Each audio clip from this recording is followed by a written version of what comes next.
Welcome to another In Wheel Time podcast, a 30-minute mini version of the In Wheel Time car show that airs live every Saturday morning, 8 to 11 a.m. Central.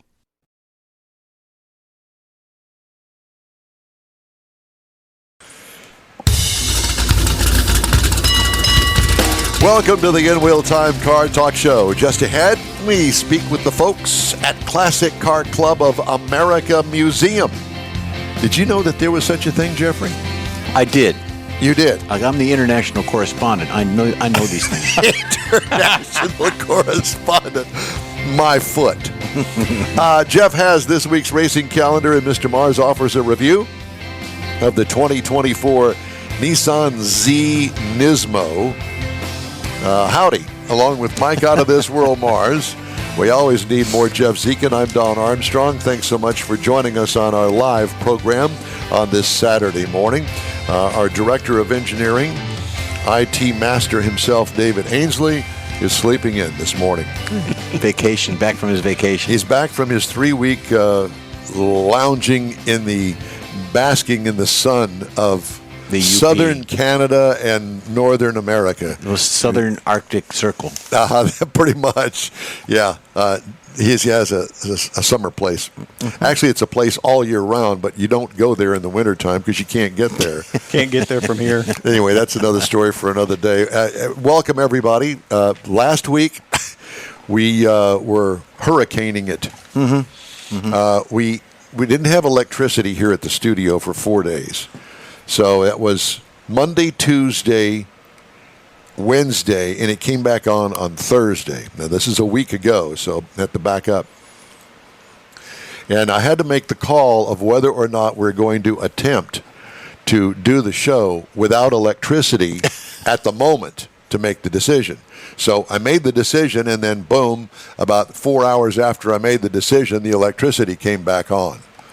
Well, so, it's best that we didn't. I know. Yeah. And we had a repeat of the big show, really big show that we had up in Granbury for the Lone Star Street Rod Association. I listened to part of that, and that was really a good show. We had a good time up there, and it wasn't as hot at the beginning of the show as it normally was. Oh, yeah. The weather. Of course, it warmed up quickly in Granbury. Granbury, by the way, is just south of Fort Worth. So a little bit. Yeah. But at any rate, that is a thing in the past, and now we are in the future, and here we are on a Saturday morning ready with to go our back to Granbury. live broadcast. Yeah, we are ready to go back to Granbury. But in the meantime, we can go other places. Mm-hmm. That's true. Thankfully, with Zoom. And joining us right now is our first guest of the morning, John Hansen. He's the Executive Director of the Classic Car Club of America Museum. John, good morning to you. Good morning, gentlemen. How are you today? Well, we're doing great, man. Where are you? Well, so this morning we're kind of starting off in the original barn of the Classic Car Club of America Museum. This is known as the Thomas W. Barrett barn. Tom Barrett of Barrett-Jackson's auction was the gentleman that paid to relocate this barn and reconstruct it here on the campus of the Gilmore Car Museum in Hickory Corners, Michigan, which is where our museum is located. It's a beautiful, beautiful morning up here. This weekend is the weekend of the Horseless Carriage Club of America's annual event on the campus of the Gilmore. So we've got a lot of brass era stuff running all over the campus. I had a ride this morning in a 1912 Simplex, which is why my hair is a little windblown. So there's a lot of activity here this weekend, but there's activity here every weekend, of course. Well, I can only imagine that. Tell me exactly where this is in Michigan. What is it, close to a big city anywhere? So, if you've never heard of a city called Kalamazoo, we are just about 20 minutes north of Kalamazoo. Hickory Corners is a very small town, but the Gilmore Car Museum is situated on a 90-acre campus just outside of Hickory Corners, just north of a large inland lake called Gull Lake. As I said, just north of Kalamazoo. Interesting. Gilmore, not any relationship to the sponsorship that A.J. Foyt had, huh? Yes. It is. All the same kind of family, yes. I'll be. Well. Yep.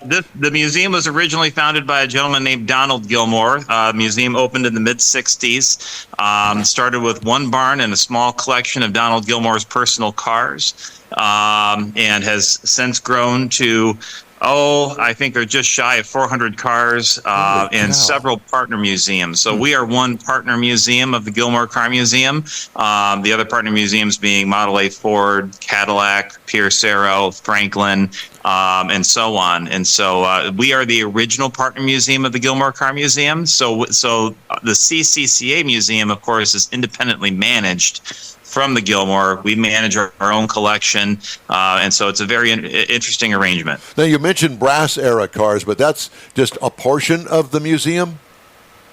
Well, yeah. So, one of the other partner museums is the Museum of the Horseless Carriage, and so all the partner museums have their own annual weekends. We just had our own annual weekend called The Experience.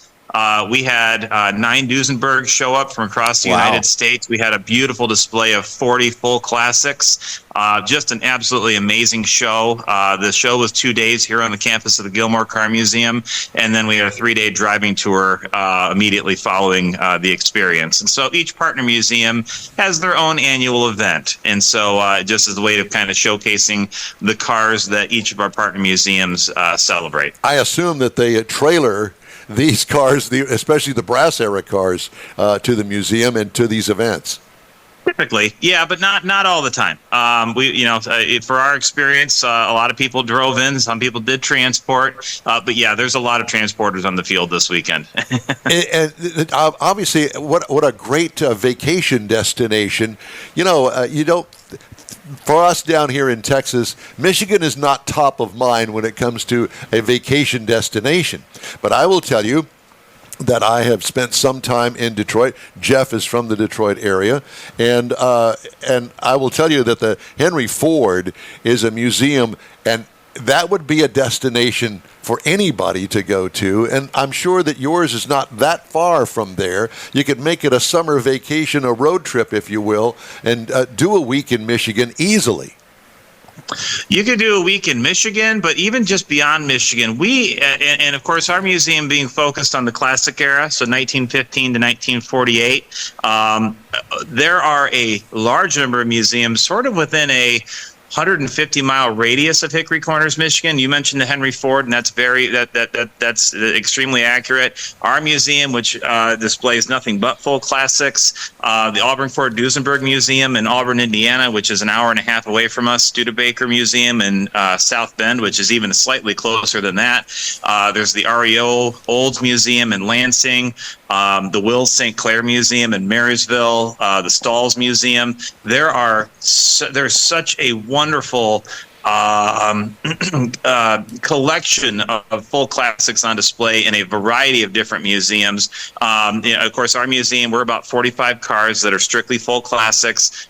So we sort of look at all of these wonderful museums sort of situated within about 150 miles of us that are very, very easy to get to. And so if you are a fan of the classic era, there is a lot to see in this region. So if I were going, I'm sorry, Jeff. No, I was going to say, so are all these vehicles have private owners or just consigned to the museums? And are any of these vehicles for sale? No, none of the vehicles are for sale. And actually, our museum, we own we own all but 4 of the cars on display in here right now. We have a temporary exhibit called Power and Performance, which features a Bentley, an Auburn, and a Duesenberg, and all 3 of those cars are loaned to us right now. The only other car that's on loan to us is this beautiful Stutz behind me, 1930 supercharged Stutz. But past that, no, the museum owns all the other cars, and no, they're not for sale. Yeah, you wish. Good try. Because I'm sure that you would probably have a few in your own collection.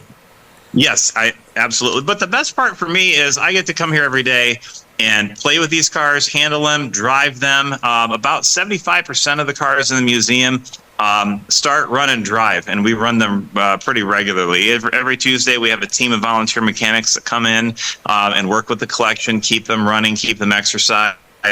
And so we've constantly got something out and about that we're driving. I can only imagine that you would have a stash of tires somewhere, or at least access to tires, because my gosh, if they're sitting in the museum for decades on end, I would imagine that some of them can get kind of brittle at times.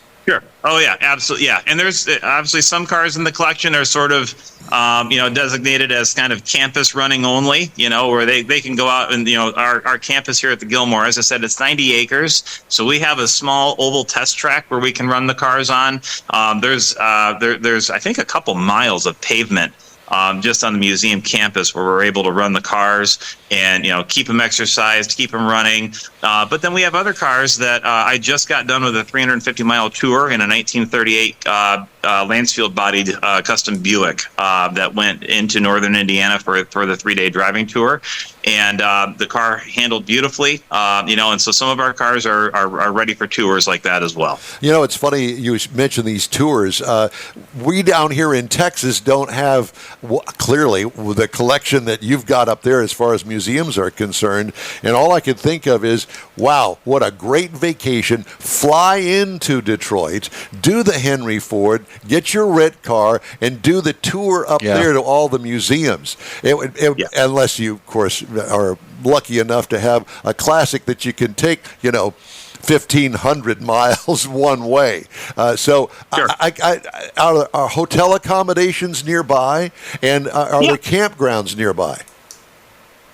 Actually, the museum offers on-site camping with power, so it's not primitive.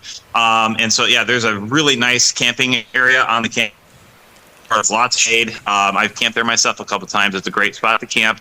But yes, in Kalamazoo, there are nice accommodations. And again, it's a 20-minute car ride to get from downtown Kalamazoo out to Gilmore. So it's really pretty, and it's pretty easy. And it's a nice drive because you drive around Gull Lake and, see the beautiful water and the lovely homes and everything else. So it's not a bad drive to get out here at all. So Kalamazoo's not far from Battle Creek, so you can stop for breakfast at Battle Creek, right. All the Kellogg stuff. I was just going to say, we could take a tour of the cereal factory. There you go. Get yourself some cornflakes. You were talking about keeping the cars exercised. Is that like a position the person can apply for? Is just to exercise? Yeah, like horses? We would like to be on the athletic staff. So we could, we could drive the cars. Check out our abs. Yeah, exactly. Yeah, if you ever come up from Texas, give me a call. We'll get a car out and take it for a ride. That would be wonderful. Oh, that would be great. Now, is there a fee to get into the museum? Yes, admission into the Gilmore gets you access to all of the Gilmore buildings as well as all the partner museum buildings, and I believe it's $20 a person. And it is a full to see all of the cars and all of the buildings. It's a long, full day. With approaching 400 cars on display, there's a lot to do here. The Gilmore runs a program called Ride the Classics that we occasionally participate in as well. 6 days a week, the Gilmore's got cars out on the campus, old cars that people can jump in and ride for free. There's it's a beautiful historical campus. There's just a lot to see. There's a lot to do. So it's a full day. I can only imagine the weather up there at this time of the year is tolerable. That's what we'd say from Texas, It's gorgeous. It's gorgeous. So what? Yeah. So what? High temperature today? What? 80. Yeah, we might hit 80. Yesterday it was probably in the high 70s, and there was a nice breeze blowing. It was a good, just a great day up here yesterday, and they're expecting the same today. Yeah. And now, is the museum open year round? Our museum is open year-round. Last year was the first year that the Gilmore has been open year-round for a long time, but our museum typically used to close in November and reopen in April. But last year, for the first time, we stayed open year-round, which we will continue doing from now on. Wow. Well, that's good, because I was going to say, people that their families have all grown up and moved away and that sort of thing. A lot of folks, especially as you get a little bit older, vacations, Thanksgiving, Christmas, New Year's, all of that. Granted, the weather may be iffy at times, as being a Wisconsinite from way back when, I can tell you that. But, I would imagine that you probably get some folks up there at Christmas time. Oh, absolutely. The campus actually decorates for Christmas, and they actually do a driving light display that you can come and drive all around the campus, and they really do a wonderful drive through the lights kind of display called Winter Wonderland, which helps get people here in winter as well. And so, yeah, like I said, there's always something going on out here. Is there generally snow there that time of year when you're doing that? Yeah. Yeah. Yeah, see, so I can see from down starting here. around November. Come on, Mars. Well, I mean, You've never even been up there. You don't even know what it's that's like. the reason I'm asking. But I could see why you go up there. If I'm going that far, I want a little snow. Yeah, I but want to leave it and come back here. But I'd like to see The it. only ice he's seen is in his glass. That's right. Oh, my gosh. Well, John, it's great to talk to you. Classic Car Club of America Museum, the Gilmore, the whole collection up there. Central Michigan, is that what you would call it? Southwestern Michigan. Southwest Michigan. Southwest, okay. All right, well, it's great. Hopefully, one of these days, we'll be back up there and we'll get to talk to you. Anything new and exciting, feel free to give us a call. We'll have you back on and we'll talk about it. That would be wonderful. Thanks so much for your time this morning, guys. John, You thank bet. you. Thank We you, John. appreciate you. All right. Very cool. I'll say. Let's take a break, shall we? Hey, you can get the In Wheel Time Car Talk Show 24/7 through the iHeartRadio app. Just look for In Wheel Time Car Talk, and podcasts are available from your favorite podcast provider. We also video stream our live show every week on Facebook, YouTube, and InWheelTime.com. The In Wheel Time Car Talk Show continues right after this quick break. Pro-Am Auto Accessories has been serving Houston's auto enthusiasts since 1984, providing world-class products for sports cars, European sedans, and American muscle. Pro-Am is known as the place to go to find exclusive and hard-to-find parts and accessories. Pro-Am is one of the very first distributors in the USA for brands such as Recaro, Redline, Momo, Corbo, and Simpson. Located in the heart of Houston's premier retail and service corridor, the Galleria area, Pro-Am's walk-in storefront includes an 8,000-square-foot warehouse, showroom, and installation bays. Pro-Am not only sells parts and accessories, but also offers installation and service. Pro-Am is now reaching a worldwide audience through Pro-Am.com, taking its local reputation to the rest of the world. At Pro-Am Auto, you'll be dealing with a small group of professionals who truly want to help you with your automotive needs. If you don't see what you're looking for on the website, call and Pro-Am will lend you a hand. Pro-Am Auto, 6125 Richmond at Green Ridge in Houston's Galleria area. Call them at 713-781-7755. Want to feel good about something special you did for someone special? In Wheel Time and the original Lupi Tortilla group of Tex-Mex restaurants have joined together to help a very worthy cause, God's Garage, a Christian-based 501c3 charity.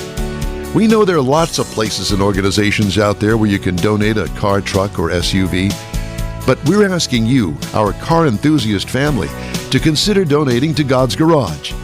Visit godsgarage.org and learn about its mission, the women that have been helped, how each one is screened, and about their Restore You program. A car donation is an easy way to make a difference in the lives of others. God's Garage needs good operating vehicles, but will take all types in working and non-working condition. Make your heart and soul feel good by donating your gently used vehicle and help support single mothers, widows, and wives of deployed military at godsgarage.org. Thanks for joining us on this Saturday morning on the In Wheel Time Car Talk Show. Glad that you could join us. Time now for Jeff's Racing Calendar Rundown. Okay. Who's that sponsored by Texas Muscle Car Club Challenge. Thank you for asking.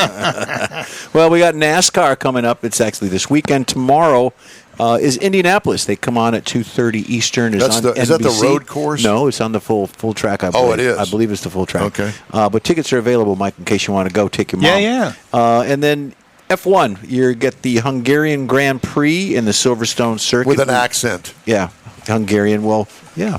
Goulash. Goulash. It's the Goulash Grand Prix. And then NHRA, the Flavor Pack NHRA Northwest Nationals in Seattle. It's at 4 p.m. It's on Fox, actually, but it's probably going to be a rebroadcast. Who knows? They never have it live. John Force apparently is doing better. Yes. But he's still in rehab. Right.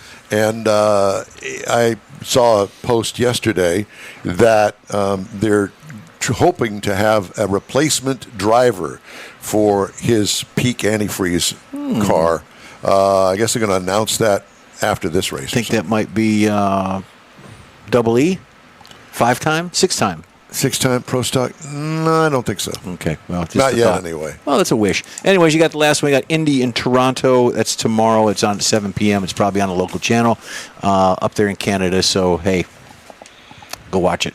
And if you're wondering who that fourth person is down there at the end, it's Craig Bierman. He's going to be with us at the bottom of the hour. I don't think that's his real name. That's really not. No, it's not. We're going to check his ID. I think so. It's Gloria Vanderbilt. All right. Time now for this hour's car review. Mr. Mars has the 2024 Nissan Z Nismo. That you happen to have sitting in the driveway. Well, I know, and it'll be a couple of weeks before I get to that review. So you're going to kind of do the preview review. I'm going to do the preview review. Don't look at his paper. So the 2024 Nissan Z Nismo. Now, this is the 7th generation of the Z car. You know, it started out as the 240Z, went through several different numbers as they changed it, and they finally just said, the heck with that. We're going to get smart. It's just a Z. And it's a Nismo. It comes in 3 different packages. You can get a Sport, a Performance, or the Z Nismo. Now, the Sport and the Performance standard with a 6-speed manual transmission. But if you want an automatic, they'll give you the 9-speed automatic with no charge. Now, the Z Nismo that we're going to be talking about Wait a minute. No charge. No extra charge. No extra charge, excuse me. Yes. No upcharge. No, you don't have to pay extra to get the automatic. And then the Z Nismo that we're going to be talking about, you can only get that in an automatic. This is a 2-passenger car. It's very track-oriented.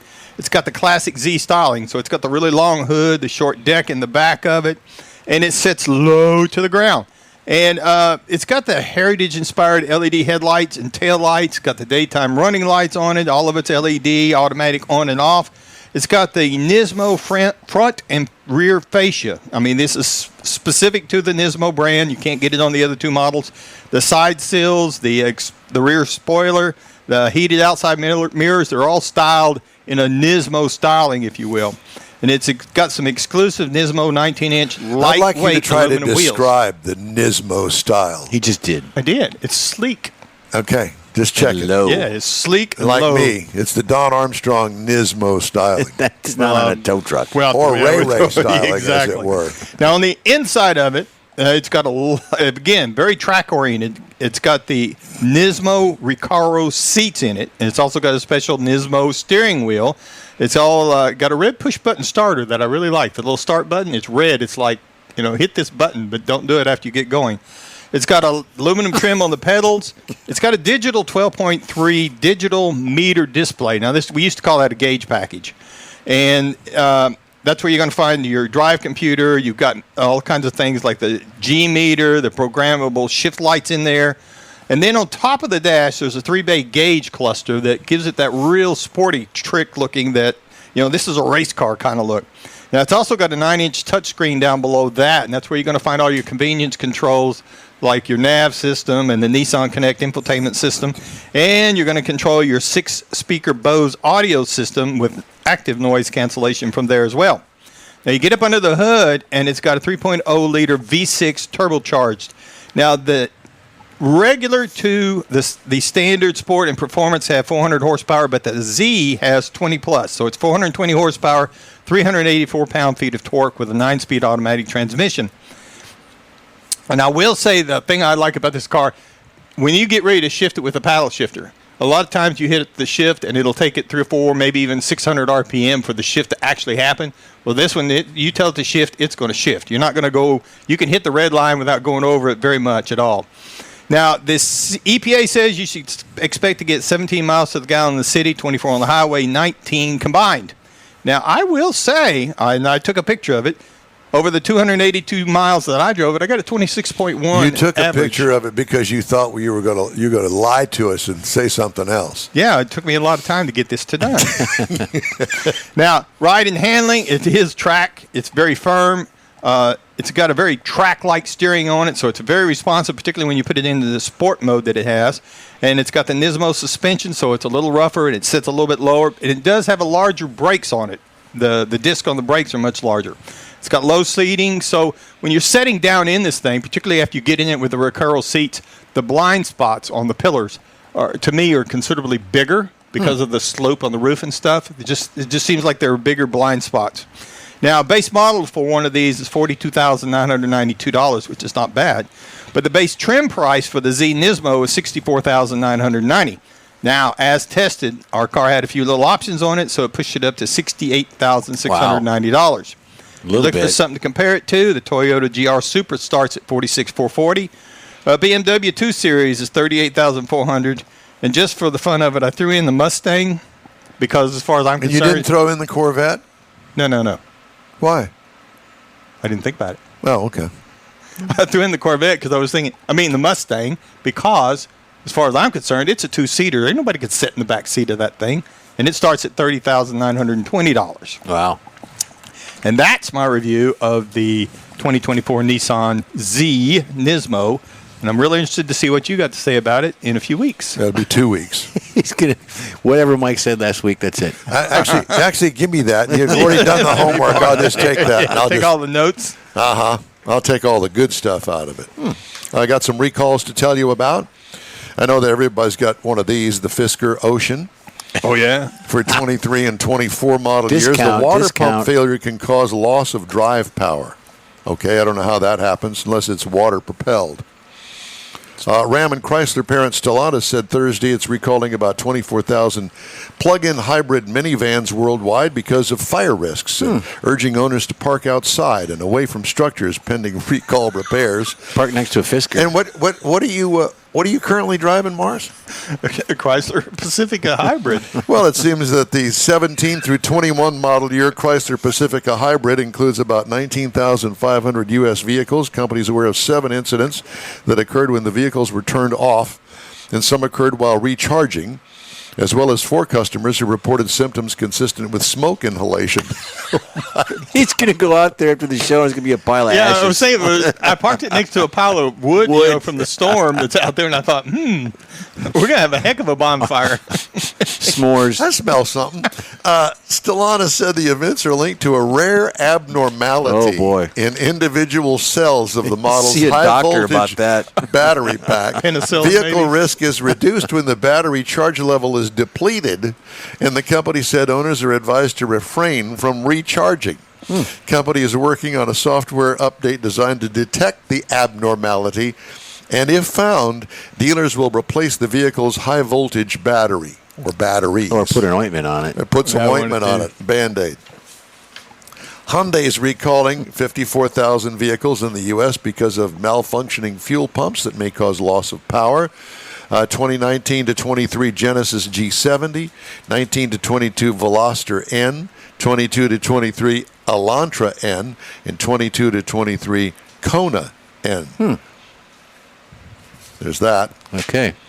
And I think I'll save the rest of them for a while later so we can make fun of and have a few laughs to somebody else's dismay. And giggles. Yeah. But anyway, so those are some of the recalls that we'll get to this hour more later. If you'd like to get in touch with us, shoot us an email. The address here is info@inwheeltime.com. And be sure to follow us on Facebook. We'll be back in a flash. The original group of Lupe Tortilla restaurants will have you telling your family and friends just what the original recipe means when it comes to the best fajitas in Southeast Texas. Founder Stan Holt invites you to visit the first Lupe Tortilla near I-10 and Highway 6. Here is the original house that inspired the design of all the rest and the original charm that helped make Lupe Tortilla the go-to destination for Houston Tex-Mex. Nothing can compete with the original lime pepper marinade that everyone will agree makes Lupe Tortilla award-winning beef fajitas the best anywhere. Lupe Tortilla Katie's another location that gives you the same quality and service Houstonians have come to expect at Lupe's. It's located on 99 the Grand Parkway at Kingsland Boulevard in Katy. Find yourself in Aggieland? Head to the Lupe Tortilla in College Station. Located just around the corner from Kyle Field, it's a great place to enjoy those famous frozen margaritas before or after the game. Going to Louisiana, the Lupe Tortilla in Beaumont is on I-10, so you can't miss it. The original group of Lupe Tortilla restaurants has the best Tex-Mex anywhere, and you're invited anytime. Your car is a direct reflection of you, so don't be satisfied with color fade or a dingy, dull appearance. Get rid of those terrible automated car wash scratches. Gulf Coast Auto Shield is your Save the Paint company. John Gray and his team of detailing experts can help your cars finish without a full repaint. Searching for the real experts in window tint or windshield protection? Gulf Coast Auto Shield. Dash cams, radar detectors, Gulf Coast Auto Shield. Got a new car? Get that thing protected as soon as you take delivery. If you don't know which of the multitude of protection products to go with, John Gray will give you an honest opinion and won't sell you something you don't need or can't afford. John will help you understand the many options and pricing right on the spot. He's your guy to have your ride looking its best and protected too. See the state-of-the-art shop yourself. Free tours anytime. Gulf Coast Auto Shield is easy to get to, located just south of the Southwest Freeway on the Sam Houston Parkway.